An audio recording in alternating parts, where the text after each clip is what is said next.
Los de las lecciones, que saquen su lección. ¿Y la 6? Hoy nos corresponde la número 5.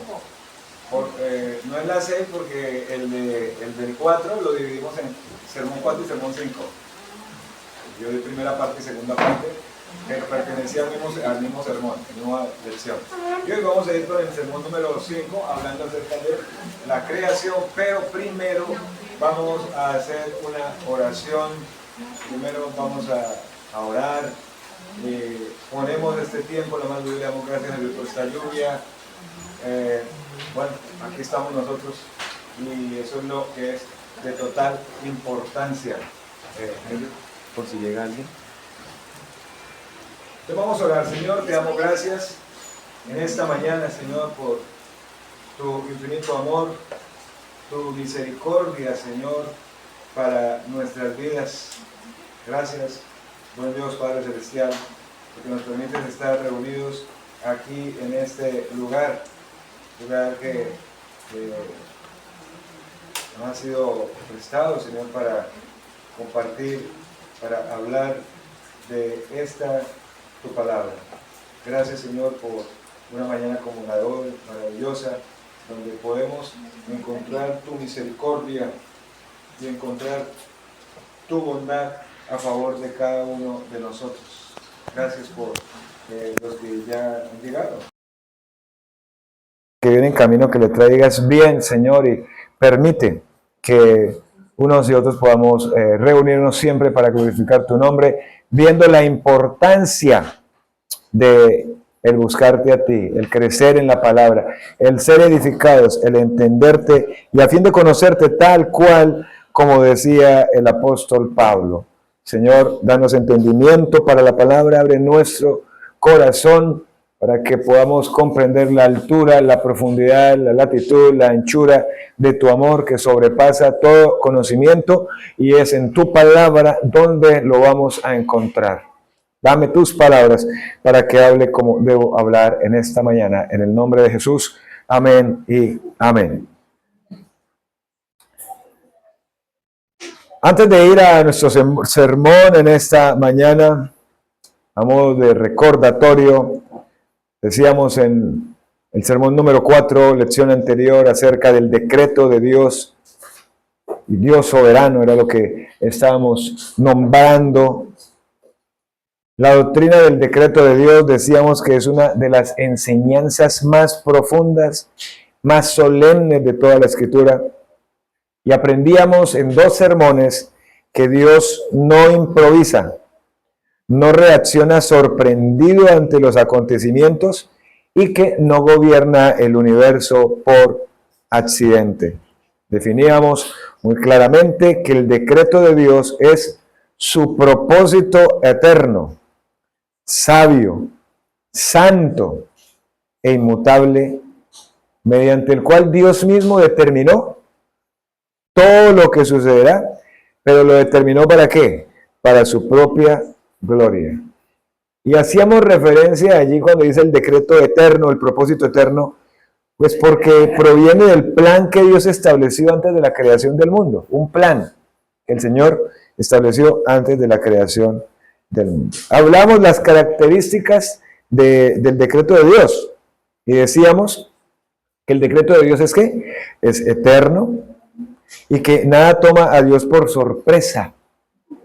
Y hacíamos una lista extensa: el pecado del hombre, las guerras, las enfermedades y sufrimientos, la muerte de las personas. Esta lluvia que está cayendo en este momento no lo toma a Dios por sorpresa. Ya sabía las crisis económicas, las decisiones, los gobiernos buenos, los gobiernos malos, accidentes, muertes, nacimientos, catástrofes, el regreso de Cristo, por supuesto. Nada, pero es que nada de lo que ocurre toma a Dios por sorpresa. Su decreto existe desde toda la eternidad. Decíamos que su decreto eterno también es ¿qué? Sabio. Aunque nosotros no entendemos sufrimientos, pruebas, pérdidas y demoras, Dios jamás, decíamos en el Salmo 18:30, jamás se equivoca. Decíamos que el decreto de Dios es santo, santo, es decir, que nunca contamina su pureza. Y decíamos que es libre también. Dios no fue obligado por nadie, absolutamente nadie. Que el decreto de Dios es inmutable. Dios no es hombre para que mienta, ni hijo de hombre para que se arrepienta. Es el texto allá de Números 23:19. Hablamos de que el plan de Dios no falla, no mejora, no necesita corrección. ¿Quién decreta todas las cosas? Decíamos, Dios decreta todas las cosas, todo lo que sucede. Y hacíamos referencia a ¿cuál versículo? A Romanos 8:28, que es un versículo que solamente aplicamos ¿para quién? Aunque Dios está en control de todo, este texto es solamente para creyentes. Y sabemos que a los que aman a Dios, pero todas las cosas les ayudan ¿a qué? A bien. Esto es a los que conforme a su propósito son llamados. ¿Cuáles son todas las cosas? Eventos grandes, detalles pequeños, decisiones humanas, reinos, salvación, historia, naturaleza. Bueno, todas las cosas, todo lo que sucede, Dios lo tiene bajo un control.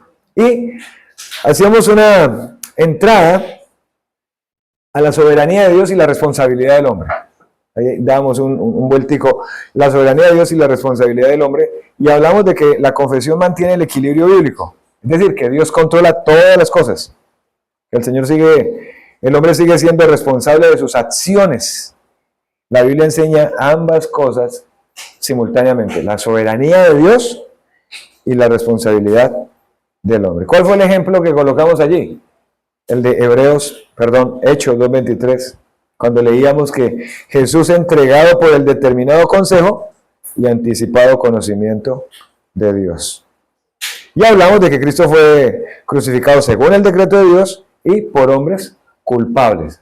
Ya empezamos con las diapositivas. Y hablamos de que hay unas causas secundarias, que el decreto de Dios no depende de la presciencia, entonces no se refiere al conocimiento de la realidad antes de que todas las cosas sean, y veíamos el ejemplo de Romanos 9:11-16, hablando de Esaú y Jacob. La elección ocurrió de cómo, antes de que nacieran, antes de hacer bien o mal. Entonces decíamos que la elección está en Dios, no en el hombre. Y mirábamos dos palabritas, predestinación y elección. Y decíamos que la predestinación significa que Dios determinó eternamente el destino final de criaturas racionales. Elección para vida eterna, reprobación o dejar a otros en su pecado. Y definíamos qué es elección. El acto soberano de Dios mediante el cual escogió salvar a ciertos pecadores, pero ¿salvarlos cómo? ¿O en quién? Salvarlos en Cristo. Como leíamos en Efesios 1, 4 y 5. Nos escogió, según nos escogió en Él, ¿antes de qué? De la fundación del mundo. Y las características, eterna, antes de la creación. Particular, Dios escogió a personas específicas en Cristo.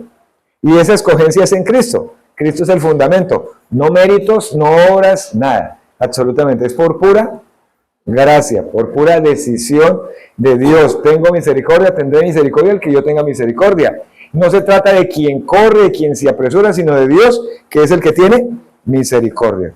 Y hablábamos de la reprobación. ¿Qué es eso? Pues que estos son los que el Señor los deja en su pecado. ¿Por qué? Porque aman su pecado. ¿Por qué? ¿Porque Dios los empuja a que amen su pecado? No. Porque ellos rechazan voluntariamente ¿a quién? Al Señor. Entonces son justamente condenados.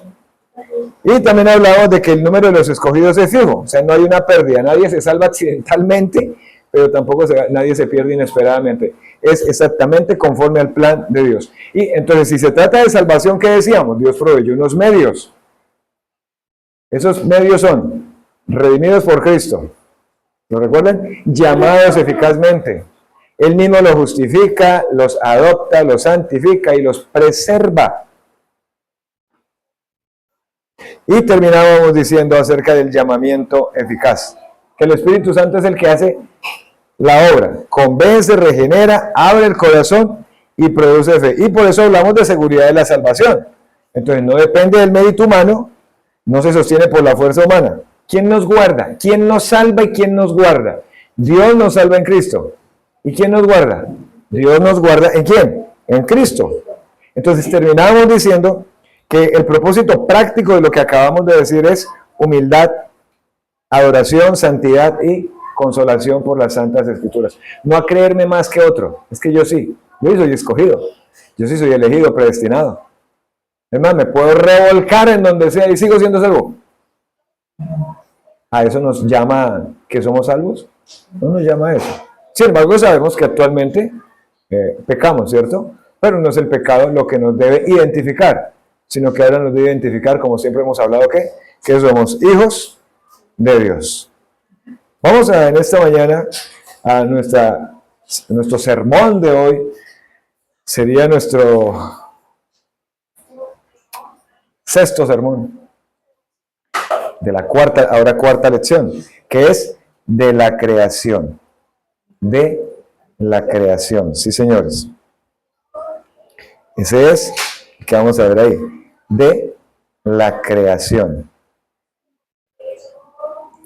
Y uno puede decir que tanto podemos aprender de la creación.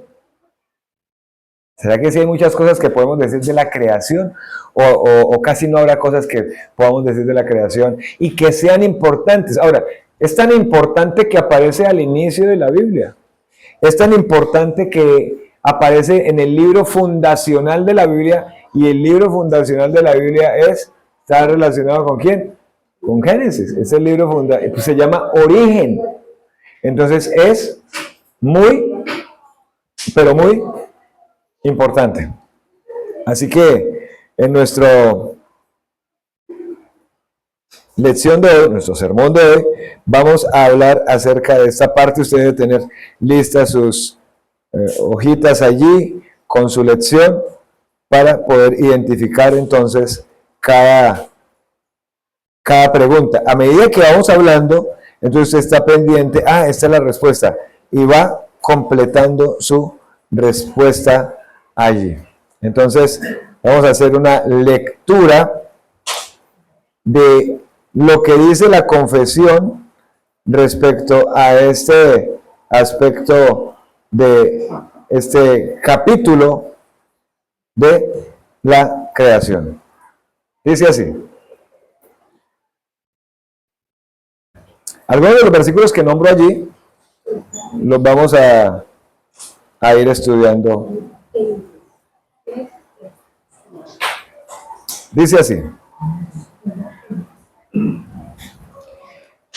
En el principio agradó a Dios Padre, Hijo y Espíritu Santo para la manifestación de la gloria de su poder, sabiduría y bondad eternos, crear o hacer el mundo y todas las cosas que en él hay, ya sean visibles o invisibles, en el lapso de 6 días, y todas muy buenas. Hebreos 1:2, Juan 1:2 y 3, Génesis 1:2, Job 26, 3 y 3, 33, 4. Después que Dios hubo creado todas las demás criaturas, creó al hombre varón y hembra con almas racionales e inmortales, haciéndolos aptos para la vida con Dios, para la cual fueron creados, siendo hechos a imagen de Dios en conocimiento, justicia y santidad de la verdad, teniendo la ley de Dios escrita en su corazón y el poder para cumplirla, y sin embargo con la posibilidad de transgredirla por haber sido dejados a la libertad de su propia voluntad, que era mutable.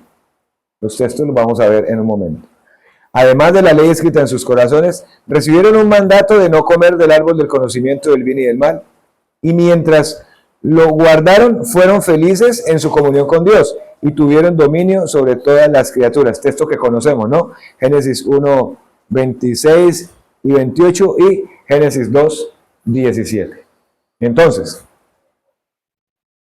de la creación, la obra creadora de Dios. Y hablamos de Dios, por lo que la palabra de Dios dice, por lo que ya sabemos, ya hemos estudiado, de Dios como Dios Padre, Dios Hijo y Dios Espíritu Santo. Y el primer versículo de la Biblia, Génesis 1:1, ¿qué empieza diciendo? En el principio. En el principio creó ¿quién? Dios. Creó Dios los cielos y la tierra. O sea, que en el principio agradó a Dios Padre, Dios Hijo y Dios Espíritu Santo. Eso fue lo que agradó. Eso fue. En el principio creó Dios los cielos y la tierra. Hablándonos entonces la palabra desde que inicia hasta que termina, y ese versículo, que la creación es una obra del Dios Trino, Dios Padre, Hijo y Espíritu Santo. Aunque en el Antiguo Testamento enfatiza la acción de Dios como creador. El Nuevo Testamento, ¿qué hace? Revela claramente la participación del Padre, del Hijo y del Espíritu Santo. Allá pues uno lee, en el principio creó los cielos y la tierra, y uno dice, pues aquí no dice Espíritu Santo, ni dice el Hijo. Pero mirando otros textos que están en el mismo Génesis, usted lo puede identificar. Por ejemplo, cuando usted estudia Génesis 1, 26 y 27, entonces dijo Dios, hagamos nuestra. ¿Sí? ¿Estaba solo? Ahora, obviamente ese es un plural, pero lo sabemos por otros textos, como estoy diciendo, del Nuevo Testamento, que enfatiza la acción de Dios como creador y lo manifiesta en la creación como también Dios Padre, Dios Hijo y Dios Espíritu Santo. Vemos al Padre creando, pero el Hijo también crea. Pero vemos también a ¿quién? Al Espíritu Santo también creando. ¿Cómo así? Bueno, vamos a mirar en 1 Corintios 8:6. 1 Corintios 8:6.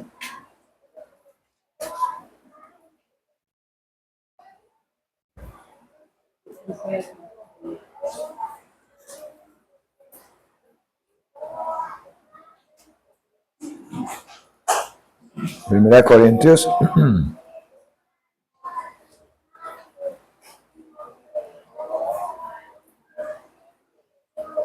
Y Primera de Corintios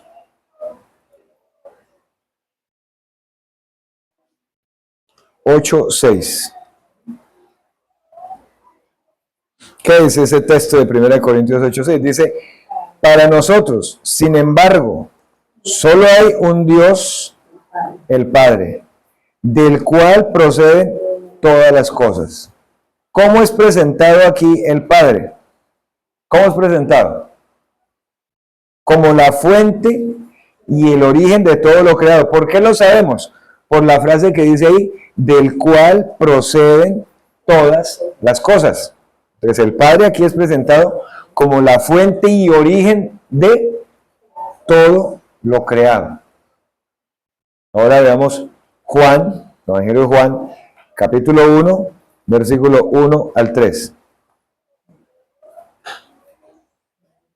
Juan, el capítulo 1, versículo 1 al 3 dice, en el principio era el verbo, y el verbo era con Dios, y el verbo era Dios.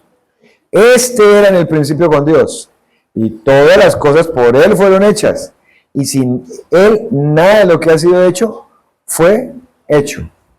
Entonces vemos al Hijo también como ¿qué? El Hijo es Dios, ¿cierto?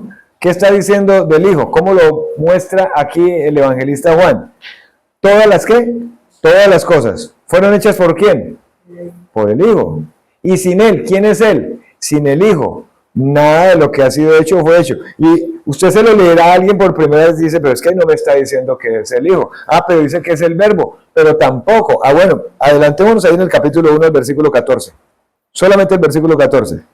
Y ahí nos dice quién es ese verbo. ¿Y aquel verbo qué? Fue hecho carne.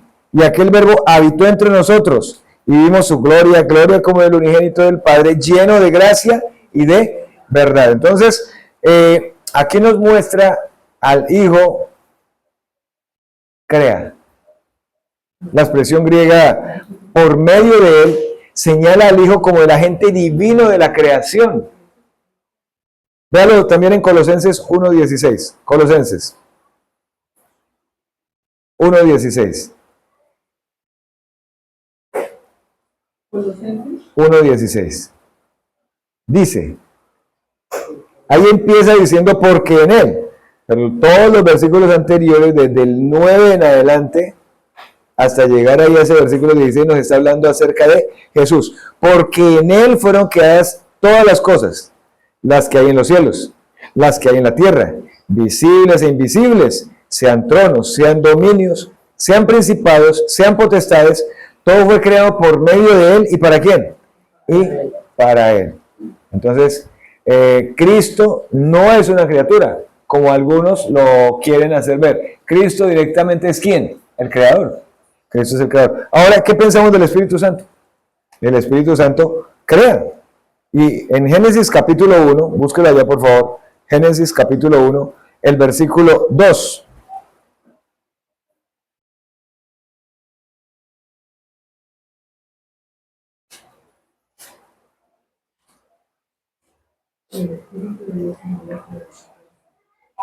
Dice, y la tierra estaba desordenada y vacía, y las tinieblas estaban sobre la faz del abismo. Lo que nos compete en este momento es esta parte.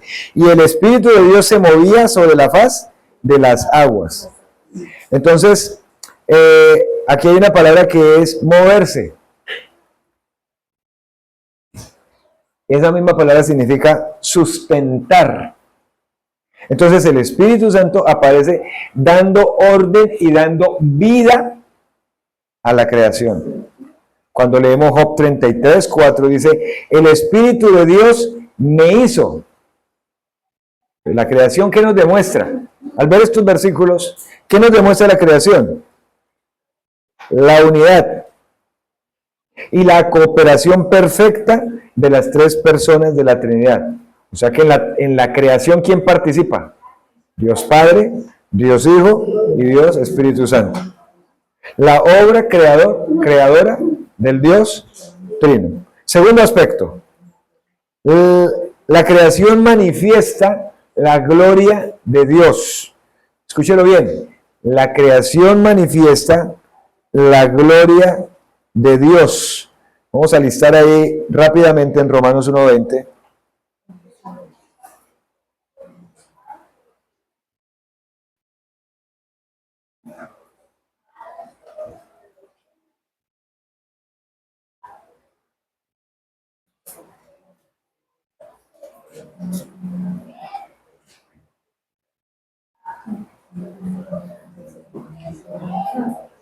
La gloria de Dios.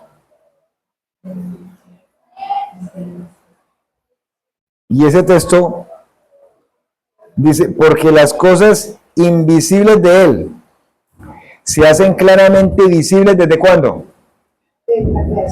Desde la creación. Pero cuando hablamos de la gloria de Dios, ¿a qué nos referimos? Porque dice que la creación manifiesta la gloria de Dios. Nos hemos puesto a pensar, ¿qué es eso de la gloria de Dios? De hecho, la canción que tanto sonó hace un tiempo por un cantante famoso de la gloria de Dios. Pero, ¿qué es la gloria de Dios? Porque la Biblia nos habla en el Antiguo Testamento, en el Nuevo Testamento, dice de la gloria de Dios. ¿Qué es la gloria de Dios? Es la belleza de su espíritu. Y cuando hablamos de la belleza de su espíritu, no hablamos de una belleza estética o material, sino una belleza que emana de su carácter, es decir, de todo lo que Él es. Como dice Santiago 1:10, pero Él que es rico en su humillación, porque Él pasará como la flor de la hierba. Entonces, ¿a qué se refiere la gloria de Dios? ¿A qué se refiere la gloria de Dios? Cuando vemos ese texto de Santiago 1:10, hace un llamado al hombre rico para que se gloríe en su humillación, indicando una gloria que no tiene que ver con la riqueza, el poder o la belleza material. Esta gloria puede coronar a un hombre o llenar la tierra tal vez. Es vista dentro de un hombre y en la tierra, pero no es de ellos, es de Dios. Entonces la gloria del hombre es la belleza del espíritu del hombre. Cuando hablamos de la gloria de Dios es la belleza de su espíritu, lo que Él es, eterno, inmutable, soberano, supremo, de gracia, verdad, santo. Entonces el versículo de Romanos 1:20 dice, porque las cosas invisibles de Él, su eterno poder y deidad. ¿Qué es deidad? ¿Qué significa la palabra deidad? Dice su eterno poder, pero también dice y deidad. ¿Qué es deidad? Cuando aparece la palabra deidad hace referencia todo lo que es de Dios. Deidad hace referencia a todo lo que es de Dios. Se hace claramente visible ¿dónde? En la creación. Ahora, Dios no creó porque Él necesitara algo. La creación existe, como estamos diciendo, para revelar su gloria. Entendemos la existencia del poder de Dios, como estamos leyendo acá en este versículo. Entendemos la existencia del poder de Dios por la creación. No fue por azar, no fue por casualidad, no fue por chiripas, no fue absolutamente nada, sino fue planeado y no porque Dios lo necesitara. Era o es o existe para revelar su gloria. 1. Su poder. Jeremías 10:12. Vamos ahí. Jeremías 10:12. Libro de Jeremías. El capítulo 10. El versículo 12. Dice que la creación existe para revelar su gloria. 1. Su poder. Jeremías 10:12, que dice: el que hizo la tierra, ¿con qué? Con su poder. Y el que puso en orden el mundo con su saber. Ahí van dos. Y extendió los cielos con su sabiduría. Entonces, ¿qué manifiesta la creación? El poder de Dios, la sabiduría de Dios. La inmensidad del universo proclama la existencia de Dios. ¿Qué más manifiesta de su gloria? Su sabiduría, lo estamos leyendo ahí. Y otro texto del Salmo 104:24. A ver, Salmos 104:24. A ver.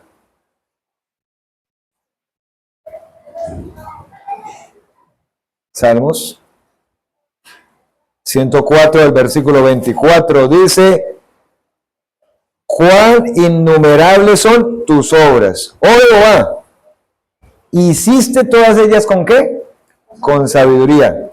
La tierra está llena de tus beneficios. Entonces, el orden de la naturaleza, ¿qué nos revela? Un diseño inteligente.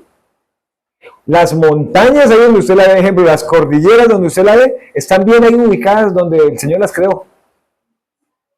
Las estrellas, de la manera como salen y en el tiempo que salen, así lo diseñó Dios.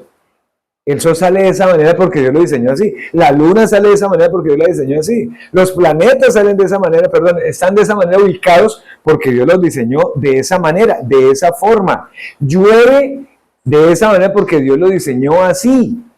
Hace sol en otras partes porque Dios lo diseñó así, de esa manera. En otros sitios cae nieve cuando aquí está haciendo sol porque Dios lo diseñó así, totalmente de esa manera. Pero no solamente la creación manifiesta la gloria de Dios en su poder, su sabiduría, sino también su bondad. Salmos 33:5. A ver, Salmos 33. El Salmo 33, el versículo 5. Dice: Él ama justicia y juicio. De la misericordia de Jehová está llena la tierra. Bueno, una palabra para relacionarla con misericordia es bondad. Toda provisión creada refleja la benevolencia de Dios. La creación es un gran escenario donde Dios exhibe su gloria. Así que cada vez que usted vaya a contemplar la naturaleza, vea en la naturaleza manifestado ¿qué? La gloria de Dios. Los que tienen la posibilidad de escuchar en la mañana algo de la naturaleza de Dios, pajaritos, ¿cierto? Ver el nuevo día, el amanecer, como se mira y todo. Piensa en la gloria. Cuando sale el arco iris, es una señal, no de lo que le han querido colocar señal últimamente, sino es una señal de ¿qué? De Dios, de su gloria. Claro, es una señal de que no va a volver a castigar el mundo con agua como lo hizo. Entonces, la creación manifiesta la gloria de Dios. Vamos al tercer aspecto.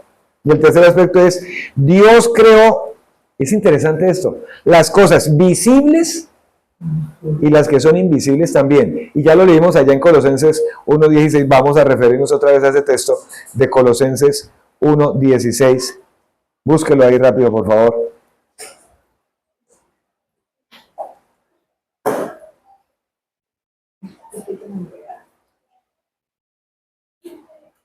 1:16, lo tiene, dice así. Sabemos que dice porque en él, ¿cierto? Viene hablando de quién, de Jesús. Porque en Jesús fueron creadas. ¿Cuántas cosas? ¿Cuántas cosas? Todas las cosas. Las que hay en dónde? En los cielos. ¿Y las que hay en dónde? En la tierra. Y aquí está. Visibles e invisibles. Sean tronos, sean dominios, sean principados, sean potestades. Todo fue creado por medio de él. ¿Y para quién? Y para él. Dios creó todas las cosas visibles e invisibles. No existe.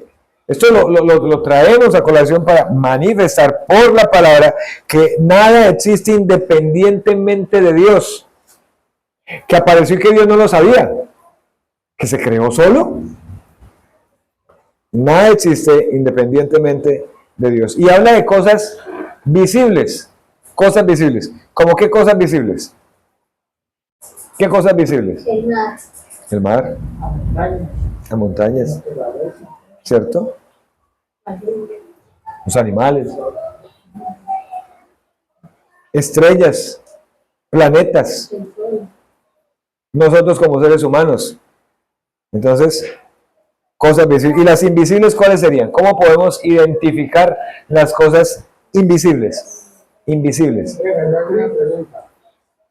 ¿Por qué en un tiempo antes había el mundo que era todo estrellado? Ahora es clarito para ellos no es bien estrella. Imagínense, sí señor, claro que sí. Aún los tiempos mismos han ido cambiando. Sin embargo, aunque los tiempos han cambiado, los que han tenido la oportunidad de estar un poco más del llano, adentro, se mira. El mismo ser humano se ha encargado, ¿sí?, de deteriorar, de dañar, claro que sí. Cosas invisibles, los ángeles, cosas invisibles, serafines, querubines, cosas invisibles, perdón, poderes espirituales. ¿A quién pertenece todo? A Dios, porque todo procede de Dios, y el versículo dice ahí, sean tronos, dominios, sean principados, sean potestades, todo fue creado por medio de Él, ¿y para quién? Y para Él, sí señor. Él puede ser los átomos, las moléculas, todo es como la base de la... Exactamente, sí señor. Total, muy bien. Átomos, moléculas, claro que sí. La materia. Creado por Él, todo creado. Y todo con un propósito. Nada existe, no tiene un uso, no. Algo hace en la naturaleza, algo hace en la creación. Claro que sí, todo pertenece a Dios porque todo procede de ¿quién? De Dios. Dice, de Él y para Él. De Él y para Él. Muy bien. Cuarto aspecto. Dios creó todo en 6 días. 6 días. Y ahí sí es necesario que tengamos abierto allá en Génesis. Allá nos aparece el relato de la creación. En 6 días. ¿Y qué pasó el séptimo día? ¿Siguió creando? Descansó. ¿Cierto? Este no lo busque, escríbalo, usted que está tomando apuntes ahí, Éxodo 20:11 dice, porque en 6 días hizo Jehová los cielos y la tierra. ¿Sí? Y cuando leemos en la confesión de fe, entiende los 6 días de Génesis como días normales y nosotros lo entendemos igual. Los 6 días de la creación son 6 días normales. Allí hay una palabra en hebreo que es yom. Y esa con Y, Y-O-M. Y esa va acompañada por tarde y mañana. Y en la traducción, ahí indica un día. No años ni miles. Algunos creen que eso del día no fue un día, sino pudieron ser 1000 años, 2000 años, 5000. ¿Sí? O sea que la creación duró, uno diría entonces que duró 6000 años. ¿Sí? Fue así, de esa manera. Y los que creen, y, Vino a propósito de los días de la semana. y ahí vienen los días de la semana además, y los que creen en esa forma de que no fueron días como los que conocemos hoy, sino fueron años, tiempo que pasó, solamente pelean, es por Génesis 1, no pelean por nada más. Porque no es la única vez que aparece días. ¿Dónde aparecen días? ¿Cuánto tiempo llovió? 40 días.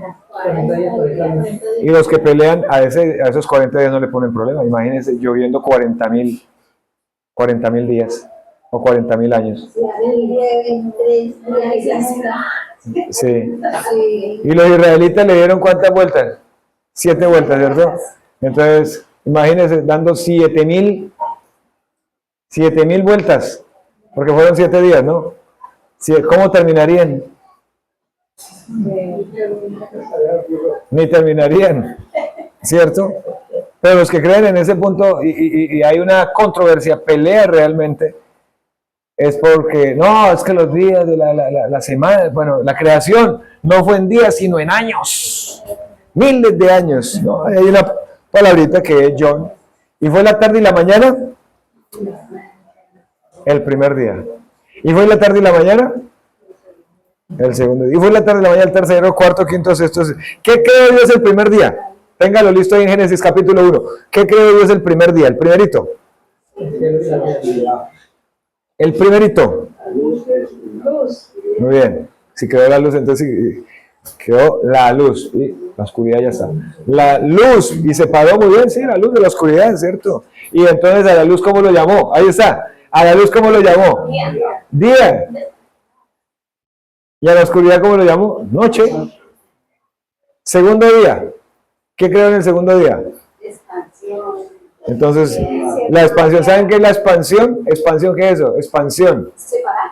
Separó. Entonces, ¿qué separó? Las aguas. Las aguas de las aguas. ¿Y dónde colocó aguas? Agua abajo. ¿Y dónde más? Arriba. Esa fue la expansión. Agarró agua y colocó agua arriba. Por eso es que llueve. Y esa agua que colocó después sirvió en Génesis capítulo 6. Si lo viéramos allí. Entonces la expansión es separación, separó. Entonces el segundo día creó, entonces una separación y creó los cielos. El tercer día, ¿qué creó? La tierra seca. Los mares, la tierra seca y la vegetación. ¿Y qué vemos ahí del diseñador? ¿Qué vemos del diseñador? ¿Qué vemos del diseñador en la vegetación?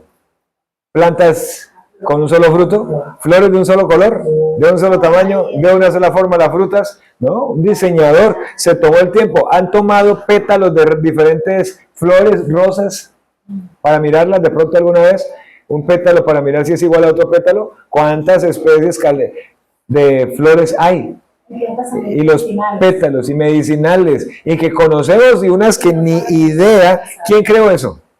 Ah, el tercer día. El cuarto día, ¿qué creó Dios? Sol, la luna. Sol, la luna y las estrellas. Y ahí, téngalo por seguro, que creó también, en ese cuarto día, también creó los planetas, por supuesto. Ahí mismo creó, claro, en el cuarto día creó los planetas. Y luego en el día quinto, ¿qué dice? Las aves y los peces. Animales. Dice, dijo Dios, produzcan las aguas seres vivientes y aves que vuelen sobre la tierra en la abierta expansión de los cielos. Y creó Dios, aquí está, ese día 5. Los grandes monstruos marinos, siempre la controversia, la pelea es, y los dinosaurios, ¿existieron o no? Claro que Dios los creó el día quinto. Sí. ¿Cómo los llama aquí? Grandes monstruos marinos. Y todo ser que se mueve, que las aguas produjeron según su género, y toda ave alada según su especie. Y vio Dios que era bueno. Y les dijo a esos animales, fructificad y multiplicaos y llenad las aguas en los mares, y multiplíquese las aves en la tierra. Y fue la tarde y la mañana, el día quinto. ¿Qué creó el día? Todo lo que creó el día quinto, ¿cierto? Y el día sexto, creó los animales de la tierra seca, y creó ¿a quién? Al hombre. Y de todo lo que Dios hacía, ¿qué decía? ¿Que era qué? Que ¿A era qué bueno. ¿Y a qué se refiere eso de que era bueno? Él estaba satisfecho con lo que estaba haciendo. Que era bueno. Estaba contento. Usted pasó de bueno y lo malo. ¿Cierto? Eso. Que era bueno. Que era perfecto. Que no tenía ningún defecto. Era la creación de él. Era la creación de Él. La creación revela a un Dios, perdón, de orden y de propósito. La creación revela a un Dios de orden y a un Dios de propósito. Eso es lo que nos manifiesta la creación.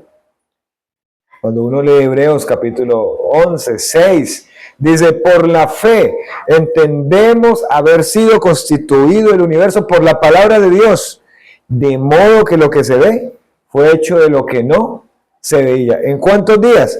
6 días. Vamos al otro aspecto. Todo lo que Dios hizo era muy bueno. Génesis 1:31. Vamos a leerlo. Génesis 1:31. Y vio Dios todo lo que había hecho, y aquí que era bueno en gran manera, y fue la tarde y la mañana el día sexto. Bueno en gran manera, perfecto. 1:31. Entonces, antes de la caída no existía pecado. Por supuesto. O vamos a decirlo de otra manera. Cuando Dios creó todo, no existía el pecado. No había muerte, no había corrupción, no había enfermedad, no había malezas.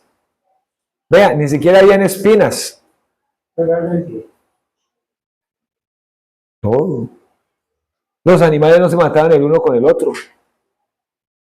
La creación, ¿qué reflejaba entonces? Perfectamente reflejaba la santidad de Dios. Eclesiastés 7:29 dice, Dios hizo al hombre recto. Vamos a buscar ahí Eclesiastés 7:29, a ver. Eclesiastés, capítulo 7, ¿sí? Yo una vez leí un versículo que dice ahí en la Biblia que dice, y me arrepentí de haber creado al hombre. ¿Dónde queda ese versículo?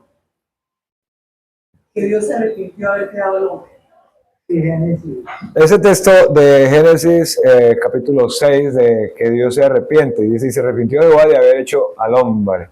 Ese arrepentirse no es el mismo arrepentimiento nuestro. Nuestro arrepentimiento es por algo que hice y que no sabía los resultados. Sí. El arrepentimiento que aparece ahí en Génesis, capítulo 6, de que Dios se arrepintió de haber creado al hombre, es Dios le dolió en su corazón haber creado al hombre, y no porque no sabía el nivel de pecado, sino pues Dios es un Dios personal, ¿no? Tiene emociones, y le dolió grandemente en su corazón haber creado al hombre. Y el texto de Eclesiastés, el que estamos buscando, Eclesiastés 7:29, dice, he aquí solamente esto he hallado, que Dios hizo al hombre, interesante lo que dice ahí, Dios hizo al hombre recto, punto y coma, pero ellos buscaron ¿qué? Esto también, no voy a hablar de eso por el momento, pero sí, deja en el piso que el hombre dice que nace bueno y la sociedad lo corrompe. Sí, nace bueno. Sí, un poema ya. ¿Quién busca las perversiones? ¿Quién busca la maldad? Además, ni siquiera es que la busque y por eso se vuelva malo, no. Trae heredado el pecado además. Entonces, el mal no procede de Dios, sino de que el hombre, además de que nace separado de Dios, se rebela en contra de Dios.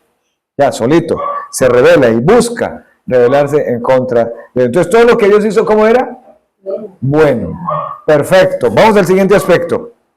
¿Cómo es que crea Dios al hombre? Génesis 1:26 y 27. Gracias. Génesis 1:26 y 27. Vamos a buscarlo ahí.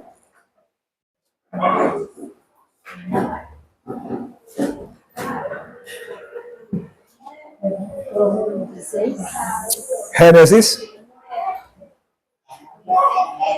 1:26 y 27. Dice así este texto. Entonces dijo Dios, hagamos al hombre a nuestra imagen, conforme a nuestra semejanza, y señoree en los peces del mar, en las aves de los cielos, en las bestias, en toda la tierra y en todo animal que se arrastra sobre la tierra. 27. Y creó Dios al hombre a su imagen. A imagen de Dios lo creó. Varón y hembra los creó. La creación del hombre. Creó Dios al hombre ¿cómo? A su imagen. Cuando Dios crea al hombre, el hombre es la corona de la creación. ¿Cómo los creó? Varón y hembra los creó. Dios creó dos sexos complementarios. Dios creó dos sexos complementarios. Génesis 2:18. No es bueno que el hombre esté solo. Un alma racional e inmortal, como dice Eclesiastés 12:7. Y el espíritu vuelve a Dios que lo dio. El cuerpo va al polvo de la tierra y el espíritu vuelve ¿a quién? A Dios que lo dio. Entonces, el ser humano posee una dimensión espiritual que sobrevive a la muerte física. Cuando la persona muere, no todo termina ahí. Eso es lo que muchos piensan, que todo termina ahí, se disuelve, ya se descompone, es fulminado y ya, no hay nada más. No, señor. La Biblia sí habla de que, como dijo Salomón en Eclesiastés, versículo 7, 12:7, y el espíritu vuelva a Dios que lo dio. El aliento de vida vuelve a Dios. Pero el hombre tendrá que responder en algún momento delante de Dios. No todo termina con la muerte. Los que hicieron lo bueno, a resurrección de vida, y los que hicieron lo malo, a resurrección de condenación. La dignidad humana deriva de haber sido creada por Dios.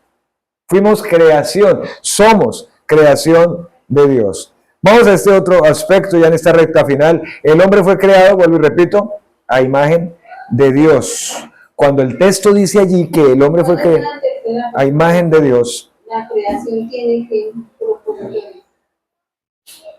La tercera pregunta, la creación tiene. ya ahorita lo vamos a ver. En la última parte, sí señora. El hombre fue creado a imagen de Dios. ¿Qué significa que el hombre fue creado a imagen de Dios? ¿Pero cómo?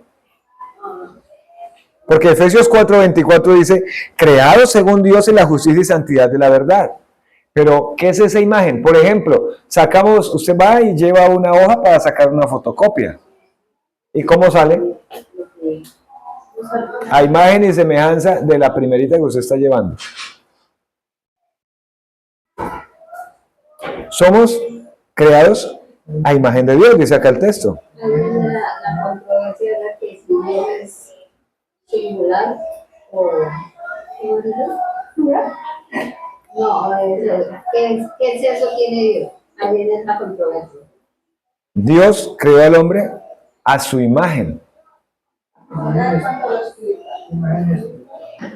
Porque Dios es espíritu. Entonces no es la parte física, porque Dios no tiene un cuerpo físico, sino la imagen de Dios es la parte espiritual. Y esa parte espiritual, ¿qué tiene? ¿Qué tiene esa parte espiritual? Mente, emociones y voluntad. Entonces, ¿Dios tiene mente? Claro. ¿Dios tiene emociones? Decimos que Él se goza. ¿Dios tiene voluntad? Y luego cuando oramos, ¿no pedimos en la voluntad de Él? ¿Y mente? Claro, porque entonces ¿cómo pensó para crear todo? Pero Dios, ¿para qué creaba al hombre con mente? Para conocerlo. Pero Dios, ¿para qué creaba al hombre con emociones? Para amarlo. Pero Dios, ¿para qué creaba al hombre con voluntad? Para que el hombre lo obedeciera. Unos aspectos importantes de la imagen de Dios son el conocimiento, la justicia y la santidad. Escúchelo bien. Unos aspectos importantes de la imagen de Dios es el conocimiento, la justicia y la santidad. Como dice Colosenses 3:10, hasta el conocimiento pleno. ¿Qué poseía Adán? Conocimiento verdadero de Dios. Justicia. Adán era moralmente recto. Santidad. Adán estaba separado del pecado.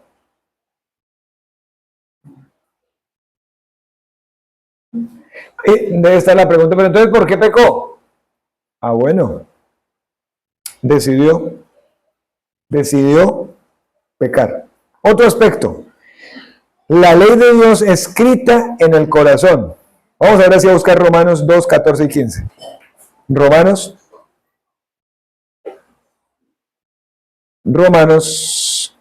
capítulo 2, versículo 14 y 15.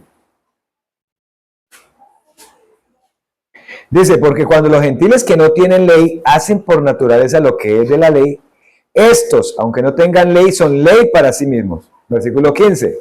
Mostrando la obra de la ley escrita en sus corazones, dando testimonio a su conciencia y acusándoles o defendiéndoles sus razonamientos. Dios crea al hombre, pero la ley de Dios está escrita en el corazón ¿de quién? Del hombre. Entonces Adán fue creado con una conciencia moral perfecta. Es decir, Adán sabía lo bueno y sabía lo que es correcto. La pregunta es, ¿Adán sabía lo malo? ¿Y sabía lo incorrecto? ¿Adán sabía lo malo? Si no sabía lo malo, ¿será que le podía preguntar a Dios sobre lo malo y Dios se lo iba a explicar? Porque Adán fue creado con una conciencia moral perfecta. Él sabía lo bueno, él sabía lo correcto. Pero en el momento no había malo, no había maldad. No había maldad. La ley moral ya estaba grabada en su naturaleza. Y la conciencia humana es evidencia de la ley divina. Y llegó un punto en el que Adán y Eva quisieron saber acerca del mal por una propuesta que alguien les hizo. Tentación de Satanás mismo. Vamos a mirar entonces nuestros dos aspectos siguientes y ahí lo vamos a aclarar. La libertad y la mutabilidad de la voluntad. Eclesiastés 7:29 dice que Dios hizo al hombre como recto. Pero ¿qué pasó con el hombre? Dice, ellos buscaron muchas perversiones. Entonces, ¿Adán qué tenía? Verdadera libertad. Entonces, Adán podía obedecer. Pero también Adán tenía la capacidad de desobedecer. Aunque su voluntad no estaba esclavizada por el pecado. Sin embargo, era mutable, es decir, podía cambiar. Pensemos en la caída, Génesis 3. La caída fue una decisión voluntaria y fue responsable. Fue voluntario. Porque al día de hoy, cuando estudiamos esa lección, más de uno dice, no fue culpa de Satanás. La caída fue culpa del diablo. No. Es como la tentación hoy día. Luego de acceder a la tentación, nosotros le vamos a echar la culpa al diablo. Ah, es que eso fue el diablo. ¿Quién decide? Muy bien. Y en cuanto a Génesis 3, allí con Adán y Eva, ¿quién decidió? Y le dio también a su marido, el cual comió así como ella, como dice Génesis 3. ¿Era totalmente culpable de Satanás? No. Él tentó. Pero ¿quién decidió? ¿Quién fue el responsable realmente? Adán y Eva. Entonces Adán podía obedecer, también tenía la capacidad de desobedecer, su voluntad no estaba esclavizada por el pecado, sin embargo era mutable y podía cambiar. Vamos al siguiente aspecto. Dios les había dicho algo en Génesis 2:17, busquémoslo, rápido. Génesis 2:17, algo les había dicho. Bueno, 2:16 y 17. Todo esto lo hemos estudiado ya en las lecciones. Dice, y mandó Jehová Dios al hombre diciendo, de todo árbol del huerto podrás comer, mas del árbol de la ciencia y del bien y del mal no comerás,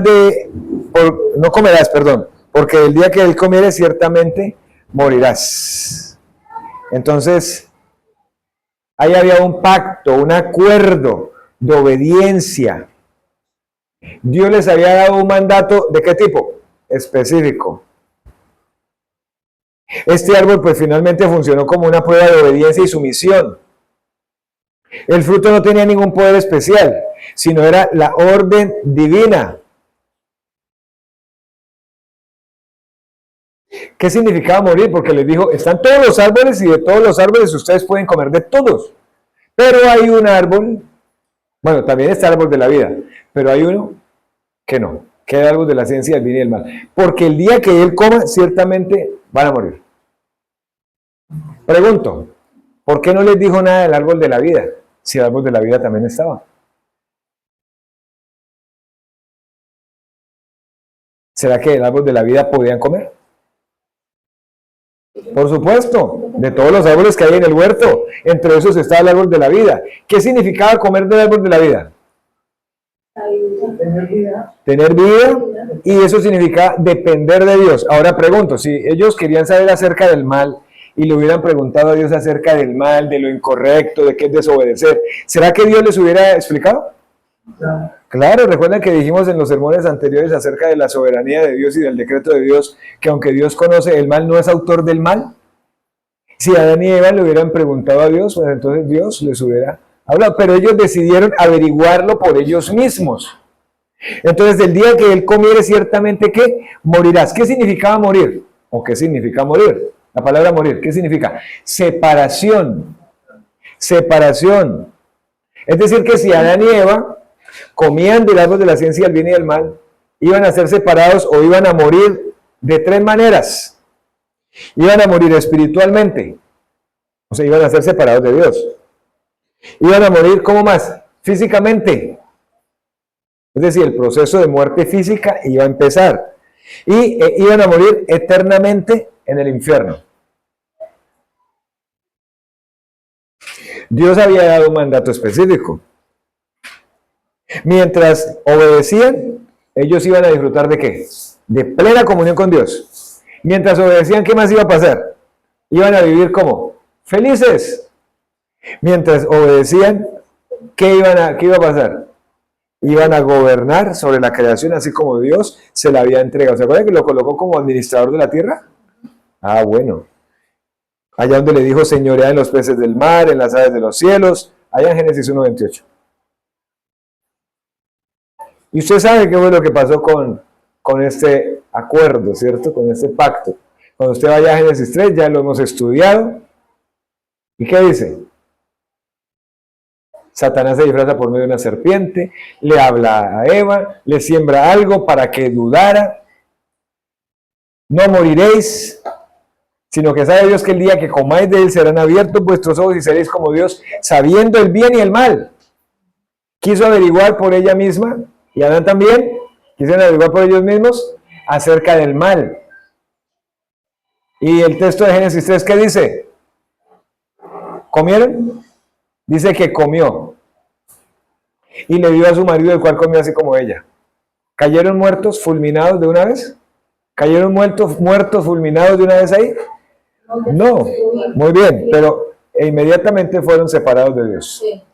La relación con Dios murió, fueron separados, había ahora una barrera.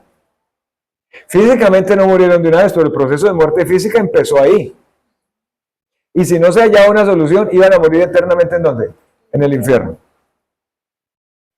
Vamos, hermanos, la verdadera felicidad siempre está ligada a la obediencia a Dios. Totalmente. ¿Qué podemos decir en conclusión? Antes de ir a las preguntitas de la lección. ¿Qué podemos decir en conclusión? Que Dios creó todas las cosas para su gloria. Que la creación es obra de Dios Padre, Hijo y Espíritu Santo. Que todo fue creado ¿cómo? Bueno y perfecto. Que el hombre fue creado a imagen de Dios y también fue creado ¿cómo? Perfecto. Adán poseía justicia, santidad y un conocimiento verdadero. Que Adán fue hecho para también conocer, amar y obedecer a Dios. Que la ley estaba escrita en el corazón de él. Que tenía libertad para obedecer, pero también tenía libertad para desobedecer. Que la caída fue una transgresión voluntaria, nadie decidió solito. Él hubiera podido decir, no, Eva, vea lo que Dios nos dijo, que no. Pero lo hizo. La felicidad humana depende de la comunión con Dios. O sea que si el ser humano no tiene comunión con Dios, así celebre cumpleaños, vaya a fiestas, tenga plata, no va a ser feliz. Porque la felicidad depende de la comunión con Dios. ¿Fueron felices Adán y Eva cuando comieron del árbol de la ciencia del bien y del mal en Génesis 3? No, y de ahí en adelante no fueron felices. Y el pecado ha ocasionado que el hombre no sea feliz. Toda la creación existe para exaltar ¿a quién? Al Creador y a su Creador. ¿Qué les parece? Vamos a ir a la lección, rápido, vamos a ir a la lección. Creo que aparece aquí. Ahí está la lección, con respuestas y todo. La creación tiene orden, dijimos, orden y propósito. Orden tiene la creación. ¿Y qué más tiene? Propósito. Y todo lo que Dios hizo era bueno, usted puede colocar allí, perfecto también. Y hay una pregunta personal, igual aquí la definimos. ¿Qué significa que Dios creó al hombre a su imagen y semejanza? Entonces, la pregunta, perdón, la reflexión era, ¿estás viviendo conforme al propósito para el cual fuiste creado? ¿Usted está viviendo como creyente para el propósito para el cual Dios lo creó? Sé mi propósito, ¿cuál es? ¿Cuál es nuestro propósito? ¿Cuál es el propósito del ser humano? Es la pregunta que le hago a los estudiantes en la semana. ¿Cuál es su propósito? Conocer, amar y obedecer a Dios. ¿Cuál es su propósito? Vivir para la gloria de Él. ¿Cuál es su propósito? ¿Cuál es amar, conocer, obedecer, adorar, exaltar, servir, edificarme en la palabra, llegar a otros? El propósito. ¿Cuál es su propósito? Escuchamos hoy día hablar tanto de los propósitos, y es que estoy en el propósito del Señor y los propósitos y el propósito de Dios. No, ya está establecido en la palabra de Dios. Por eso debemos conocer al Señor por la palabra, aprender a amarlo, porque al conocerlo por la palabra, lo aprendemos a amar y por supuesto lo vamos a aprender a obedecer. Vamos a orar. Colóquese de pie, colóquese de pie. Oramos, Señor, en esta mañana dándote gracias por tu palabra, dándote gracias por tu amor. Gracias porque creaste todo. Creaste todo pensando en nosotros. Y hoy lo que debemos hacer es darte gloria. Vivir para ti. Nos creaste, Señor, para conocerte, amarte, obedecerte. Gracias porque por medio de la creación manifiestas tu poder, sabiduría y bondad. Gracias porque todo, absolutamente todo, lo creaste para la alabanza de tu gloria también. Porque dice tu palabra, por Él y para Él son todas las cosas proceden de ti, Señor. Gracias, Padre, porque al crearnos nos hiciste con mente, emociones, con voluntad, para que te conozcamos, amemos, obedezcamos. Gracias te damos. Gracias porque has escrito la ley en el corazón, que nos has colocado la capacidad de diferenciar entre bueno, malo, correcto, incorrecto, pero pues el ser humano ha decidido irse por lo incorrecto, lo que va en contravía. Gracias, Padre Celestial, por tus palabras. Creaste todo. Somos hechos a tu imagen. Debemos, Señor, entender que debemos vivir conforme al propósito con el cual fuimos creados. Debo vivir para tu gloria, obedeciendo tu palabra, adorándote, Señor, reflejando tu imagen en mi vida diaria. Eso es lo que debemos hacer. Gracias, Señor, en esta mañana. Gracias por tus palabras. Oramos, Señor, porque pudimos estar hoy acá. Los que no pudieron venir, Señor, entendemos el motivo de su no estadía hoy aquí, pero gracias porque tenemos tu palabra, la cual nos anima, nos consuela, nos trae paz, nos trae la esperanza que necesitamos. Señor, nos das herramientas también para compartir a otros esta tu palabra. Gracias te damos. En el nombre de Jesús. Amén y amén. Amén. Siéntense, hermanos. Siéntense.